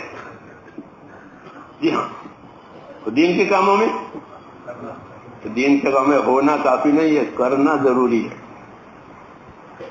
سمجھ میں آئی نا بات؟ کہ ہو رہا ہے کہ نہیں ہو رہا ہے کافی نہیں ہے، کر رہے ہو کہ نہیں کر رہے ہو یہ دیکھو. جیسے بھائی تمہارا آٹا پیسنے کی چکی ہے کہ ہے، یہ کافی ہے، لوگ پسوائیں گے. پوسٹ آفس ہے کہ ہے، ہر ایک کے گھر میں پوسٹ آفس، ہر ایک کے گھر میں چکی ہونا ضروری نہیں ہے. تو کہا دنیا کے بارے میں ہونا کافی ہے کہ آٹا پیسنے کی چکی بھی ہے، لوگ آٹا پسوا رہے ہیں اور اپنا کام کر رہے ہیں، کہ دنیا کے کاموں میں ہونا کافی. اور دین کے کاموں میں، کہ دین کا میں ہونا کافی نہیں ہے، کرنا ضروری ہے. سمجھ میں آئی نہیں بات؟ ہاں تو ہم تو ہیں یہ ہونا ہوا کہ نہیں کرنا ضروری ہے. اس لیے میرے دوستو عمل کا ایک رخ یہ ہے کہ عزیمت پر عمل کریں. اس پر عمل کریں، عزیمت پر عمل کریں. ہاں کہ اللہ کو یہ پسند ہے. اور ایک ہی رخصت پر عمل کریں، رخصت پر عمل کریں. ہاں تو رخصت پر عمل کرنے سے ذمہ داری تو پوری ہو جائے گی، لیکن اس کا اجر و انعام ہلکا ہوگا. کیا ہوگا؟ ہلکا ہوگا. کہ نہیں اللہ تعالیٰ کی عبادت یہ اس کا حق ہے، تو ہمارے اندر اس کے بارے میں عزیمت آوے. جی ہاں عزیمت آوے کہ زیادہ سے زیادہ اللہ تعالیٰ کو راضی کرنے کی، کہ اپنے اندر ہمت پیدا کرنا ہے. کیونکہ انبیاء کرام کا یہی حوصلہ ہوتا تھا کہ وہ اللہ تعالیٰ کو زیادہ سے زیادہ راضی کرنے کی فکر میں رہتے. دوسرا امت کی زیادہ زیادہ ہمدردی کرنے میں رہتے. یہ دو کام ان کے ہوتے تھے، اپنی امت کے ساتھ پوری ہمدردی، چاہے امت مانے نہ مانے، ستاوے جو کچھ کرے، لیکن امت کے ساتھ ہمدردی. اور اللہ کے ساتھ، کہ اللہ کے ساتھ یہ ہے کہ اللہ کا حق ہے، اللہ کو تو ہر طرح سے راضی کرنا ہے. یہی ہمارا کام ہے میرے دوستو، کہ امت کے ساتھ ہمدردی کی جائے گی. کیا کی جائے گی؟ کہ امت کے ساتھ ہمدردی کی جائے گی، کہ امت کا ایک ایک آدمی جو ہے اپنی زندگی کی ذمہ داری کو سمجھے. یہ مطلب ہے دعوت کا، کہ امت کا ہر آدمی اپنی زندگی کی ذمہ داری کو سمجھے کہ میری زندگی کی یہ ذمہ داری ہے. ذمہ داریوں کے پورا ہونے سے دین بنے گا.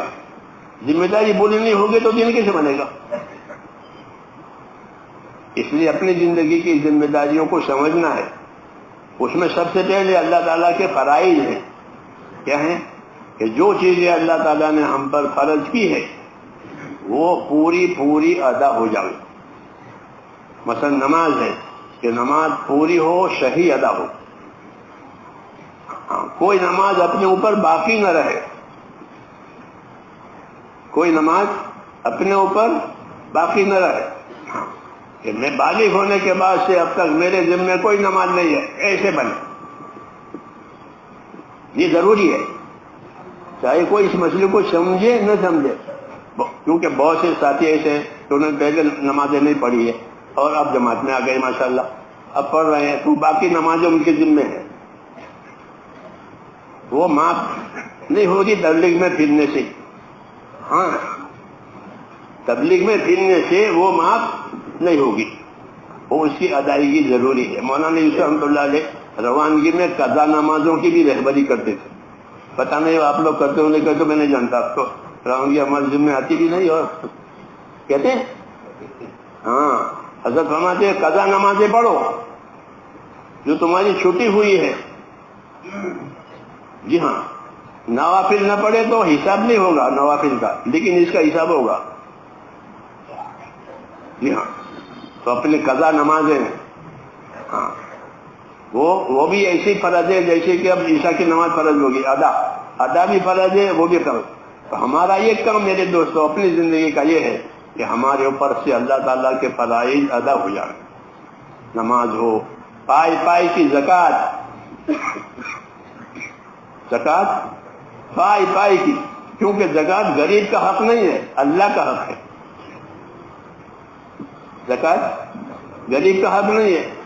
غریب کے بیچارے کا کیا حق ہمارے مال میں؟ تو زکوٰۃ غریب کا حق نہیں ہے، تو کس کا حق ہے؟ یہ اللہ کا حق ہے کہ تمہارے مال میں سے اللہ کہتے میرا اتنا حق ہے. وہ فلانے کو دے دو. تو اللہ کے کہنے سے ہم غریب کو دیتے ہیں. غریب کا ہم پر حق نہیں ہے، حق اللہ کا ہم پر ہے. پھر اللہ نے غریب کو وصولیابی کے لیے طے کر دیا. 8 قسم کے لوگ طے کیے اللہ تعالیٰ نے جن کو زکوٰۃ دی جائے گی. جی ہاں، ان کو دینا، ان کو دینا. قرآن شریف میں ہے کہ زکوٰۃ میری ہے، میرے لیے ہے، مگر ان کو 8 قسمیں ہیں وہ. اس لیے زکوٰۃ کے ساتھ زکوٰۃ کا علم ہونا چاہیے تو کام بنے گا. نماز کے ساتھ نماز کا علم. جی ہاں، قضا اور ادا ایسے زکوٰۃ. یہ نہیں سمجھنا کہ اللہ کے راستے میں جاتے ہیں اور وقت لگتا ہے، مال لگتا ہے. اللہ ضرور قبول فرمائے گا انشاءاللہ، لیکن یہ باقی رہے گا، یہ حق باقی رہے گا، یہ فرائض میں سے. تو ہماری کام کی ایک ترتیب ہے، ہمارے اوپر اللہ کا کوئی فرض باقی نہ رہے. فرائض کو ادا کر کے پھر اللہ کے دین کے لیے قربانی دیں. جیسے صحابہ کرام تراہم رکعا سجدا یبتغون فضلا من اللہ ورضوانا. صحابہ سبحان کہ تم اصحاب محمد صلی اللہ علیہ وسلم کو دیکھو گے تو کس حال میں دیکھو گے؟ کہ رکوع کرنے والوں میں پاؤ گے، سجدہ کرنے والوں، یعنی کثرت سے عبادت کرنے والے. صرف فرائض نہیں، کثرت سے عبادت کرنے والے ان کو پاؤ گے. رکوع کرنے والوں میں پاؤ گے، سجدہ کرنے والوں میں پاؤ گے. ہاں، ان کی تعریف کی ہے کہ کیوں کہ کام کے ساتھ پھر عبادت، کہ عبادت بھی ان کی صحیح ہے اور عبادت کا ان کو شوق ہے. کیا ہے؟ عبادت کا شوق ہے. میرا اللہ کو راضی کرنے کے لیے اللہ نے عبادت دی ہے. تو یہ چیز ہمارے اندر اس کام کے ساتھ آنی چاہیے کہ ہمیں عبادت کا شوق. یہ نہیں کہ ہم آسانیوں پر چلیں. ہم تو ہیں جماعت میں 2 رکعت سنت 3 وتر پڑھ کے آ جاؤ. ہاں، ایک یہ عادت پڑی ہوئی تھی. میں نے یہاں ہمارے ساتھیوں نے ماشاء اللہ لی اس کو. یہ بیٹھے کہ سنتیں پڑھو، نوافل پڑھو، پھر لوگوں کو جمع کرو. یہ کٹوتی کہاں سے آ گئی؟ ہاں، ہم تو اعمال کی دعوت دے رہے ہیں. کس کی دعوت دے رہے ہیں؟ کیونکہ سب مسلمان ہیں. تو دعوت کس کی ہوئی؟ صرف اعمال کو ہی ہے تو وہ مسلمان. تو جب اعمال کی دعوت دے تو ہم بھی اپنے اعمال پورے کریں. پھر ہمارے ان ساتھیوں نے 17 رکعت پڑھنا شروع کیا، ورنہ شہر کے نمازی 17 پڑھتے تھے، یہ 9 پڑھتے تھے.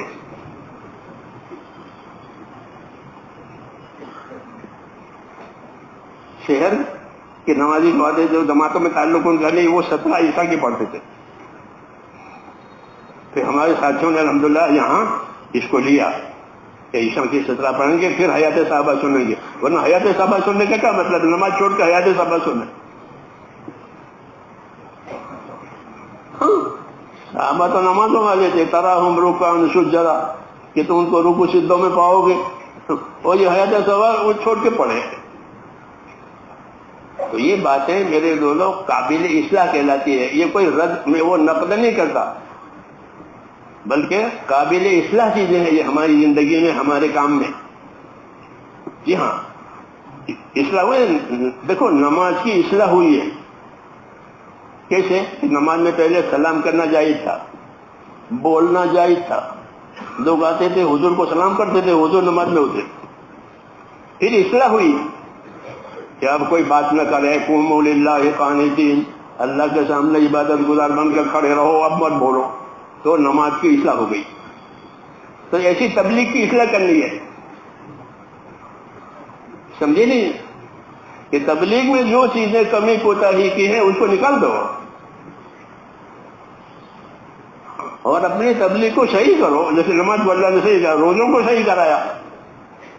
شہری کے حکام بدلتے رہے دھیرے دھیرے، پھر اب حالت آخر میں آئی اس طرح کی شہری، اس طرح کا روزہ بند کرنا، یہ اصلاح ہوتی رہی. جی ہاں، تو ایسے ہی تبلیغ میں بھی کہ تبلیغ کی بھی اصلاح کرو. ہاں، کہ جو لوگ پہلے سے کمزوریوں کا پڑ گیا ہے وہ ختم کرو. اب استقبال کا دور ہے. اب کیا ہے؟ استقبال کا دور ہے.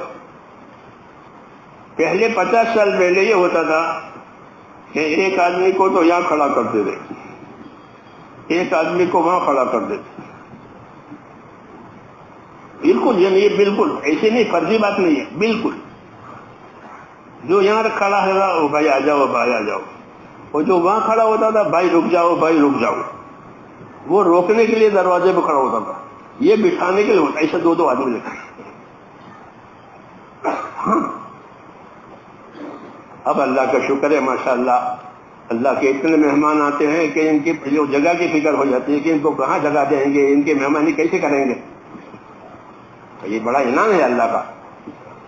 یہ رجوع ہو گیا، تو جب رجوع ہو جاوے تو کیا کرنا چاہیے کہ رجوع ہو جاوے تو اللہ کا کام زیادہ کرنا چاہیے، ہماری عبادتیں زیادہ ہو جاوے، فرائض بھی، نوافل بھی، نمازوں میں، زکاتوں میں، روزوں میں، ذکر میں، تلاوت میں ہماری عبادتیں زیادہ ہو جانی چاہیے. جی ہاں، یہ کمی ہے کہ پروگراموں پر گزارا کر رہے ہیں، پروگراموں پر گزارا ہو رہا ہے، یہ پروگرام ہے، یہ پروگرام ہے. تو ٹھیک ہے، پروگرام تو طریقہ کار ہے، طریقہ کار مقصد کار کے لیے ہوتا ہے، طریقہ کار مقصد کار کے لیے ہوتا ہے. یہ قاعدہ ہے کہ جو بھی طریقہ کار ہوگا وہ مقصد کار کے لیے ہوگا. مثلا دواؤں کے علاج وغیرہ یہ طریقہ کار ہے، اور اصل مقصد تندرستی ہے، صحت بدن ہے. تو ساری کارروائیاں بدن کی تندرستی کے لیے کی جائے گی، انجیکشن لو، آپریشن لو، جو بھی لو، یہ تو طریقہ کار ہے، اصل تو تندرستی ہے. ایسے ہی میں دوستو طریقہ کار بدلتے رہیں گے، لیکن اصل مقصد تو ہماری زندگی میں رسول اللہ صلی اللہ علیہ وسلم کا اتباع جائے. کیا آپ نے کیسی زندگی گزاری ہے؟ آپ نے کیسی زندگی گزاری ہے؟ دعوت میں، عبادت میں، لین دین میں، رہن سہن میں، سب میں. اس کا نام ہے علم و ذکر. یہ کمی علم و ذکر کے بغیر پوری نہیں ہوگی. جب ہمارے پاس علم نہیں ہوگا تو کیسے کریں گے؟ اس لیے اس کام کے ذریعے سے علم و ذکر کو حرکت دی گئی ہے. کیا دی گئی ہے کہ اب کتابوں سے تو پڑھو گے نہیں، وہ دور تو چلا گیا، تو اب کی صحبت سے سیکھو. اسے ایک دوسرے کی صحبت سے علم لو، ایک دوسرے کی صحبت سے سیکھو، ایک دوسرے سے پوچھو. عالموں سے پوچھو، جیسے وکیلوں سے پوچھتے ہیں، ڈاکٹروں سے پوچھتے ہیں، بلڈروں سے پوچھتے ہیں. لوگ پوچھتے نہیں پوچھتے. مکان بنانا ہے تو کس کے پاس جائیں گے؟ بلڈر کے پاس جائیں گے. کوئی سرکاری بات کام ہے، وکیل کے پاس جائیں گے. ہاں، تو ایسے جو باتیں معلوم نہ ہو تو وہ کس سے پوچھو؟ کہ علماء سے پوچھو. اللہ نے علماء پیدا کیے ہیں، علماء نبیوں کی وارث ہے، علماء یہ نبیوں کے وارث ہیں. وہ وہی رہبری کریں گے جو نبی کرتے تھے. اسے ان سے پوچھ جائے گی بات. یہ علم و ذکر کا تقاضا ہے جو ہمارے ہاں تیسرا نمبر ہے. جی ہاں، اس تیسرے نمبر کو داد دینی ہے. تیسرے نمبر کو کوئی داد نہیں مل رہی ہے. ہاں، تیسرے اس لیے کہ نبوت کا سب سے بڑا کارنامہ یہ ہے کہ نبوت نے جہالت کو ختم کی ہے. نبوت کا بڑا کارنامہ کیا؟ جہالت ختم ہو گئی. جاہلیت کا زمانہ تھا، پھر اسلام کا زمانہ ہو گیا. تو نبوت کا سب سے بڑا کارنامہ یہ ہے کہ جہالت ختم ہو جائے. ہاں، یہ سب سے بڑا کام ہے دعوت کا، کہ دعوت کے ذریعے سے جہالت ختم. جس بات کو نہیں جانتے ہیں پوچھ لیں گے تاکہ جہالت میں نہ ہو جائے. ہاں، علم و ذکر کا یہ تقاضا ہے کہ اپنی زندگی کو علم و ذکر پر لاؤ. پٹری یہ پٹری ہے جس پر ریل چلتی ہے، اس طرح زندگی علم و ذکر پر چلے گی. یعنی ہر کام کا حکم اور اس کا طریقہ، ہر کام کا حکم اور اس کا طریقہ. طریقے کو ذکر کہتے ہیں. طریقے سے بولا اس کا طریقہ وہ ذکر ہے. جیسے وضو کرنے کا حکم ہے تو اس کے 4 فرائض مثال کے طور پر ہے. جی ہاں، ایک حکم ہے، پھر اس کا طریقہ. تو ہم کو نبی صلی اللہ علیہ وسلم نے حکم بھی پہنچائے اور اپنے طریقے سکھائے. حکم بھی پہنچائے اور جو اس کے طریقے تھے وہ سکھائے. آپ نے یہ طریقہ مجھ سے سیکھو.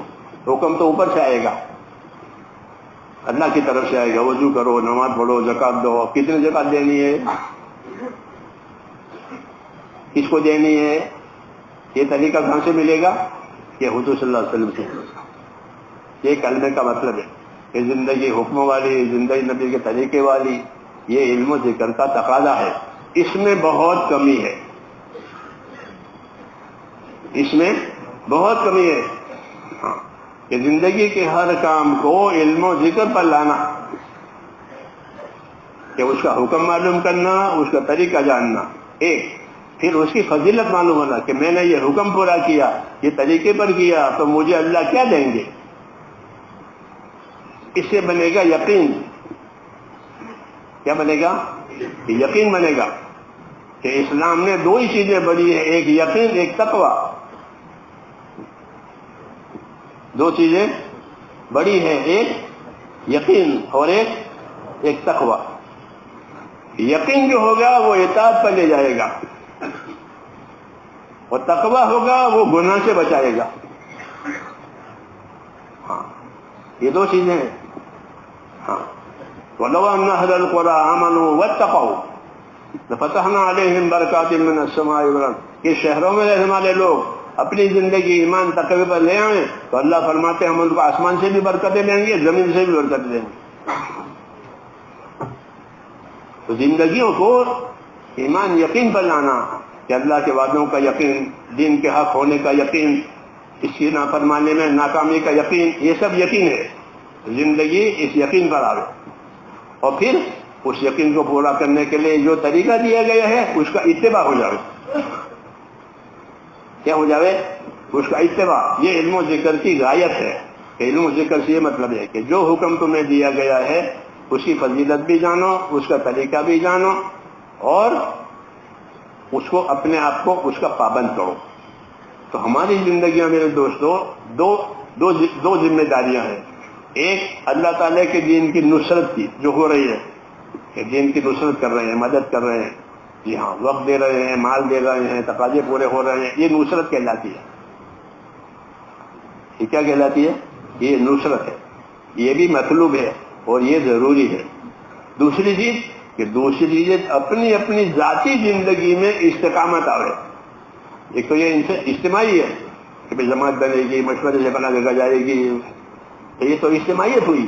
تو اجتماعیت ہے تو نصرت وجود میں آئے گی. پھر نصرت کے بعد کیا ذمہ داری ہے؟ کہ نصرت کے بعد یہ ذمہ داری ہے کہ ہمارا ہر ساتھی اپنی انفرادی زندگی میں استقامت کے ساتھ رہے، کہ فرائض ادا ہو جاویں، سنتوں کا اتباع ہو جاوے، اپنی زندگی کو آخرت و تقوی والی بنا کر چلے. حدیث شریف کی دعائیں ہیں، اللہم اکرمنی بالتقوی وجملنی بالعافیہ.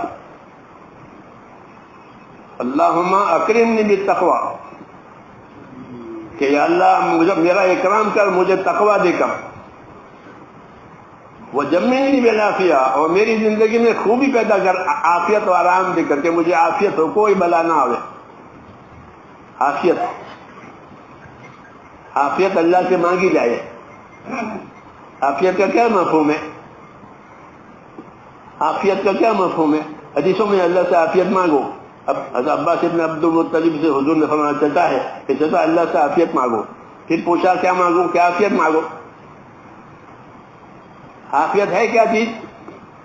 عافیت یہ ہے کہ آدمی کسی دینی فتنے میں نہ پڑ جائے اور کسی مہلک بیماری کا شکار نہ ہو جائے. اس کو کہتے ہیں عافیت. کسی دینی فتنے میں نہ پڑے اور کسی مہلک مزی بیماری کا شکار نہ بنے. کتنی بڑی بات ہے کہ اللہ سے عافیت مانگو، ہاں، کہ کسی دینی فتنے میں نہ پڑے کہ دین برباد ہو جائے، اور کسی مزی بیماری میں پڑے کہ زندگی خراب ہو جائے. کہ اللہ تعالیٰ سے عافیت مانگو. جی ہاں، جی ہاں، یہ عافیت ہوگی تو سارے کام آسانی سے ہو جائیں گے. تو اللہ تعالیٰ سے عافیت بھی مانگنی ہے کیونکہ ہم کمزور ہیں، ہم لوگ کمزور ہیں، کہ اللہ سے عافیت مانگنی ہے. دوسری، اپنی اجتماعی زندگی میں جس طرح نصرت کر رہے ہیں، کام کے تقاضے پھوڑ رہے ہیں، ایسے اپنی انفرادی زندگی کو سنت کے مطابق بنانا ضروری ہے. کہ ہماری انفرادی زندگیاں یہ سنت کے مطابق بنے. جی ہاں، حضور صلی اللہ علیہ وسلم کو اللہ نے نمونہ بنایا ہے. تو نمونہ کس چیز میں ہے؟ کہ اسی میں کہ ہماری زندگیاں سنت والی بنے. صحابہ کا جو شرف اور بزرگی ہے وہ سنت کے اتباع کی وجہ سے ہے. کہ انہوں نے اپنے آپ کو حضور صلی اللہ علیہ وسلم کی سنتوں کا، آپ کے طریقوں کا پورا تابع کیا. ایسا حضور نے ایسا ہی کریں گے. جی ہاں، وہ اصل ہے. اس لیے کہتے ہیں اتباع جو ہے وہ مذہب کی جان ہے. اتباع مذہب کی جان ہے کہ اتباع سے کوئی بری نہیں ہے. نبی بھی اتباع کا پابند ہے کہ نبی کس کی اتباع کرے گا؟ کہ نبی وحی کی اتباع کرے گا. حضور کو حکم ہے اتبع ما یوحی الیک، جو وحی نبی آپ پر آ رہی ہے آپ اس کا اتباع کریں، اس کے پابند بنیں. اور ہم کو حکم ہے کہ اپنے نبی کی سنتوں کی کا اتباع کرو. تو زندگیوں کو اتباع پر لانا ہے. ہاں وہ اصل ہے. محنت کی غرض یہ ہے. جی ہاں، محنت کے لیے نہیں ہوتی. محنت کے پھل کے لیے ہوتی ہے. کوئی بھی محنت کے لیے نہیں ہوتی، بلکہ اس محنت سے کوئی مقصد ہوتا ہے. کھیتی کی محنت کے لیے کہ ہل چلایا کرو کھیت میں، ایسا ہے کہ نا ہل بھی چلاؤ، پھر وہ ہل سے جو بات پیدا وہ گھر لے جاؤ تو مالدار ہو جائیں گے. کھیت میں سے مال لے کر، ہاں ہماری کھیتیاں نہیں، ہمارے گھر مال بڑھ جاتا ہے.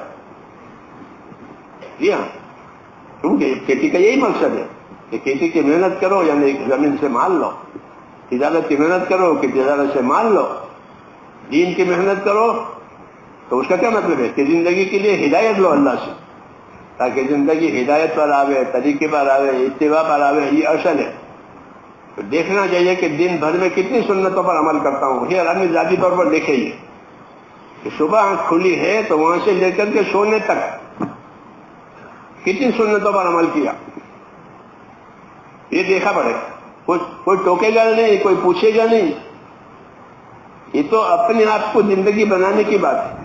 جیسے ہر تاجر کاروبار کرتا ہے وہ اپنے لیے کرتا ہے. وہ دیکھتا ہے شام کو کیا کمایا، کتنی بکری ہوئی، کھوٹ ہوئی، نفع ہوا کیا. ایسے ہم بھی دیکھیں کہ ہماری زندگی میں کتنا دین آیا، کتنا سنتوں کا اتباع آیا، کتنا فرائض کا اہتمام ہوا، کتنا حرام سے بچنے کا اہتمام ہوا، نوافل کتنے ادا ہو رہے ہیں، فرائض کتنے ادا ہو رہے ہیں. کیونکہ اس کے لیے تو یہ کام ہے، پروگراموں کے لیے نہیں ہے. پروگرام بھی اسی لیے بنتے ہیں تاکہ آسانی ہو جائے. اس لیے میرے دوستو ہر محنت کا اثر ہوتا ہے. اس محنت کا ہم پر اثر ہونا چاہیے. ایک تو آخرت کی فکر آئے، کیا آئے کہ اس میں محنت کرنے والوں میں اپنی آخرت بنانے کی فکر ہو. کیونکہ صحابہ یہی کہتے تھے کہ انما ہممنا الاخرہ، ہماری فکریں آخرت کی ہے. تو ایک تو ہماری فکروں میں آخرت آئے کہ مجھے اپنی آخرت بنانی ہے، میری آخرت نہ اجڑے. دوسرا کہ آخرت بنانے کے لیے حضور صلی اللہ علیہ وسلم کے طریقوں کو زندگی میں لانا ہے. اس کے بغیر آخرت نہیں بنے گی. اس کے بغیر آخرت نہیں بنے گی. ومن یبتغی غیر الاسلام دینا فلن یقبل منہ، تو اسلام کے سوا کوئی اور طریقہ لے کر آئے گا، اللہ کہتے ہیں ہم اس کو کبھی نہیں قبول کریں گے. اس لیے اپنے طریقوں کو صحیح کرنا ہے، یہ کام کی مقصد ہے. اور اپنی زندگی میں اس طریقوں کو صحیح کرتے ہوئے پھر دوسروں کی ہمدردی میں دعوت دینی ہے. کیا دینی ہے؟ ہمدردی میں دعوت دینی کہ ان کا بھی بھلا ہو جاوے، ان کا بھی بھلا ہو جاوے، ان کا بھی بھلا ہو جاوے. وہ ہماری مخالفت کریں لیکن ہم ان کی مخالفت نہ کریں، ہم ان کی ہمدردی کریں. یہ نبیوں کی سنت ہے کہ وہ مخالفت کریں گے اور یہ ہمدردی کریں گے. جی ہاں، تو یہ ہمارا طریقہ ہے. اسی سے اخلاق بنتے ہیں، اعمال بنتے ہیں، قربانیاں وجود میں آتی ہے، پھر دعائیں قبول ہوتی ہے. کیا ہوتی ہے؟ پھر دعاؤں میں قبولیت آتی ہے. ہاں، جب یہ چیز وجود میں آتی ہے پھر یہ دعا مانگیں گے تو اللہ کے راستے میں جان مال لگانے والوں کی دعائیں ایسی قبول ہوتی ہے جیسے نبیوں کی قبول ہوتی ہے. حدیثوں میں کہ اللہ کے راستے میں محنت کرنے والوں کو مت ستاؤ. حدیثوں میں کہ اللہ کے راستے کی محنت کرنے والوں کو مت ستاؤ، کہ ان کو ستانے سے اللہ ایسا ناراض ہوگا جیسے نبی کو ستانے سے ناراض ہوتا ہے، اور اللہ ان کی دعائیں ایسی قبول کرے گا جیسے نبی کی قبول کرتا ہے. حدیثوں میں ہے. تو یہ بڑا کام ہے. جی ہاں، بڑا کام ہے. اللہ تعالیٰ قبول فرماوے اور مزید توفیق عطا فرماوے. ہاں، کہ جو ہو رہا ہے اس پر شکر کرنا ہے. کیا کرنا ہے؟ شکر کرنا ہے کہ اللہ نے یہ کرایا. اور جو باقی ہے اس کی فکر کرنی ہے. جو باقی ہے فکر کرنی ہے۔ مولانا جی سمجھ کہ اگر ہمارا کام چلا تو 700 سال پہلے کا اسلام آئے گا، وہ اتنی امید رکھتے تھے۔ ہاں کیوں؟ کام میں اتنی طاقت ہے، کام میں اتنی طاقت ہے۔ اس لیے میرے دوستو، جو ہو رہا ہے اس پر شکر بھی کرنا ہے، اور جو نہیں ہوا ہے اس کی فکر، جی ہاں، اس کے لیے اخلاص بھی، اور اس کے لیے اخلاص اور استقامت، کہ اخلاص کے ساتھ کام کریں، استقامت کے ساتھ کام کریں، اور پھر راتوں میں اٹھ کر اللہ سے مانگے، یہ بہت ضروری ہے۔ اگرچہ شریعت نے ضروری نہیں کہا ہے، لیکن ہماری حاجت کے لحاظ سے یہ راتوں کا جاگنا اور راتوں کا مانگنا بہت ضروری ہے۔ جی ہاں، جن حالات سے ہم گزر رہے ہیں اس میں تو بہت ضروری ہے۔ راتوں کی دعائیں وہی ہمارا ہتھیار ہے، وہی ہماری حفاظت ہے۔ جی ہاں، کہ اپنی دعاؤں سے حالات کو ٹھیک کراؤ۔ ایک تو اپنی محنت سے حالت ٹھیک کرانا، وہ بھی ٹھیک ہے، پھر محنت کے ساتھ دعا، اس سے اللہ حالت ٹھیک کر دے گی، اور کوئی راستہ نہیں ہے۔ دیندار بننا اور اللہ سے مانگنا، دیندار بننا اور اللہ سے مانگنا، یہ راستہ ہے۔ سمجھ میں نہیں بات؟ تو اپنے آپ کو دیندار بھی بنانا ہے، اور اللہ سے اپنی حاجتیں مانگنے، حالات کی درستگی مانگنے، کہ اللہ امت کے حالات ٹھیک کر دے۔ جی ہاں، تو کریں گے انشاءاللہ۔ اللہ تعالیٰ مجھے بھی توفیق دے۔